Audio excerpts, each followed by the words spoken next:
What's up, guys? Welcome back to my channel. This is another VBX Familia Speaks video, and for today I will be talking about Dominicans living in Puerto Rico. So I'm just going to give some stats regarding the Dominicans that have migrated to Puerto Rico, as well as some of their experiences while living on the island. Dominican immigration to Puerto Rico dates all the way back to the beginning of European colonization of the Americas.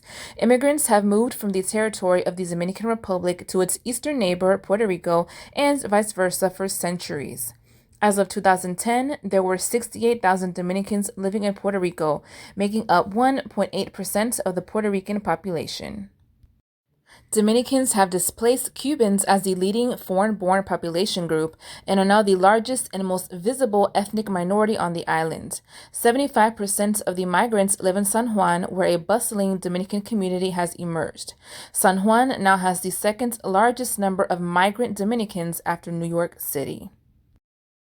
Many residents of colonial Santo Domingo left for Puerto Rico because of the cession of Santo Domingo to France in 1795, the Haitian invasions from 1801 to 1803, as well as the occupation from 1822 to 1844. Immigration continued over the next 86 years, although at a comparatively low rate. The dictatorship of Rafael Trujillo from 1930 to 1961 greatly constrained foreign travel by Dominicans. In 1960, there were 1,812 Dominicans in Puerto Rico, some of whom were returning descendants of Puerto Ricans who had themselves migrated to the Dominican Republic. Historically, there has always been very high migration between Puerto Rico and the Dominican Republic, not only during the Taino era, but also during the Spanish colonial era up until modern times. It was very common, due to similar cultures, for newcomers to intermarry and assimilate easily into the local culture. It is estimated that significant portions of both islands have some distant ancestry from the other island due to the constant flow between both islands, especially in the 18th to mid-20th centuries. Dominican migration increased sharply after 1961 as a result of political events, of which the first was the assassination of Trujillo that year, as well as the U.S. occupation of the Dominican Republic in 1965. Since the 1970s, the poor economy of the Dominican Republic has rampantly driven immigration. Overall, between 1966 and 2002, 119,000 Dominicans were legally admitted to Puerto Rico, while many thousands arrived illegally. Most immigrants, however, are far from destitute, as they tend to be job holders in the Dominican Republic, many in skilled occupations such as mechanic, mason, seamstress, and nurse. Such migrants have been attracted by the economy of Puerto Rico's higher wages, which have generally tended to rise in relation to Dominican wages since the early 1980s, when an era of frequent devaluation of the Dominican peso began. Economic crises that beset the Dominican Republic in the 1980s further increased immigration. Despite strong economic growth, the 1990s marked the peak in Dominican immigration because of the high income inequality. The illegal or undocumented component of the Dominican immigration to Puerto Rico has increased over recent decades, becoming large enough to attract great attention, both in Puerto Rico and in the Dominican Republic. The first recorded illegal trip took place in 1972, and perhaps 28% of all Dominicans in Puerto Rico were undocumented in 1996, during the peak decade of Dominican immigration to the Commonwealth. Illegal trips usually take place in yolas, or small wooden boats, usually overcrowded, as trip planners and boat captains seek to profit from the ventures. A trip on a yola takes 26 to 28 hours and takes place over the Puerto Rican Trench, an underwater crater area, or through the Mona Passage. Accounts by survivors include people being either eaten alive by sharks or forced to jump into the sea when there is danger of sinking.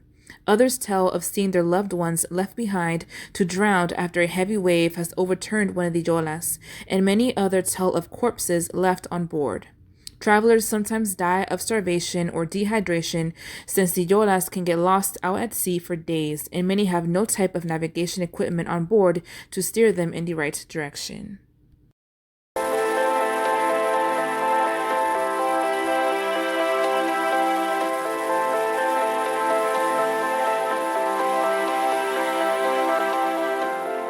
We don't know, unfortunately, how many people die on the way here, but it must be a significant amount of people.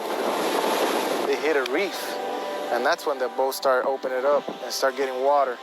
And 3 of them drowned.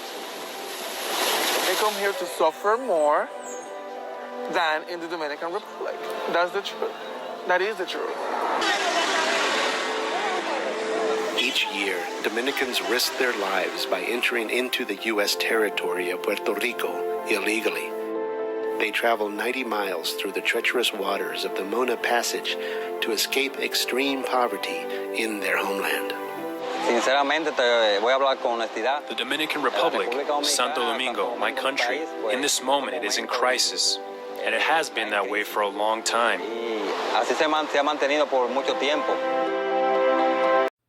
Dominicans in Puerto Rico are largely disadvantaged politically, in great part because so many of them are not citizens.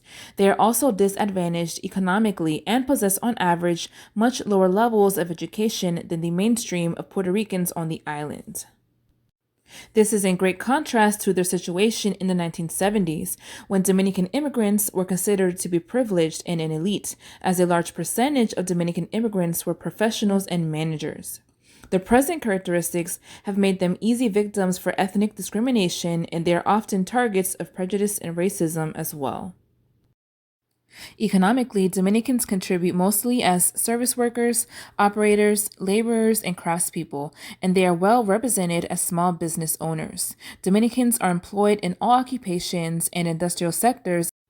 In the inner rural highlands of Puerto Rico, Dominicans work primarily as seasonal agricultural workers, mainly during the coffee harvest. Nearly 1/3 of the migrants work as domestics, cleaners, and waiters. Another third are operators, craft workers, laborers, and street vendors. Sales and clerical employees represent a sizable proportion of those that have white-collar jobs.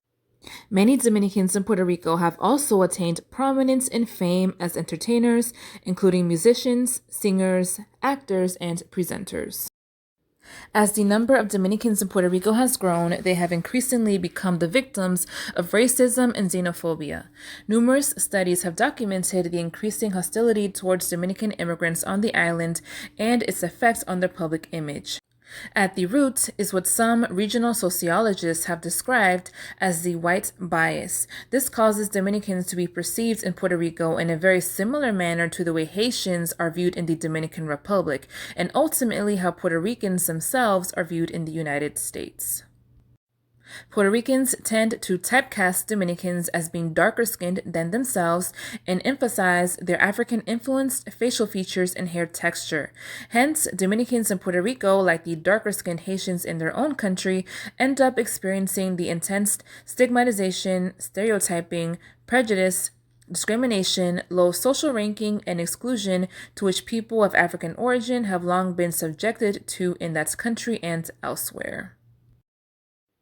Nonetheless, despite the difficulties some Dominicans face while attempting to reestablish themselves in Puerto Rico, many of the Dominicans and local Puerto Ricans are able to establish amicable relationships, and the similarity of cultures also helps to foster these relationships on both ends. There is now a high rate of intermarriage between Dominicans and Puerto Ricans, and even an annual Dominican parade celebrated on the island.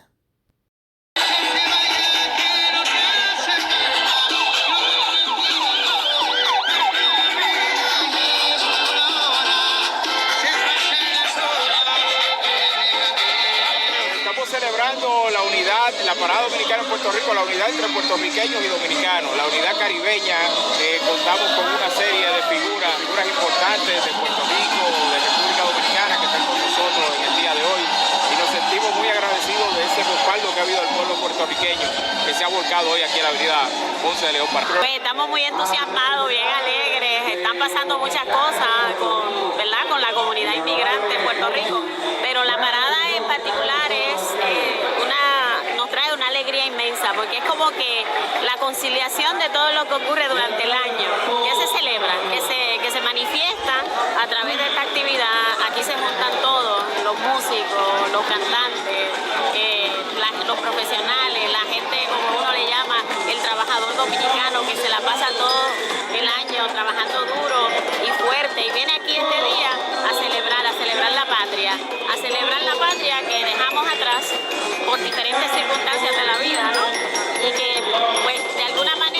como que si estuvieras a un pedacito de la República Dominicana celebrándola aquí el día de hoy. ¡Guapa, Noticel! Lo que traemos es cariño, estamos aquí ready para la pelea, vamos para la parada, la decimoquinta parada. Todos unidos, de los verdad. Hermanos dominicanos en Puerto Rico, todos unidos en una sola familia. Siempre.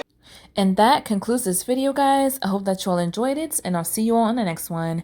Bye!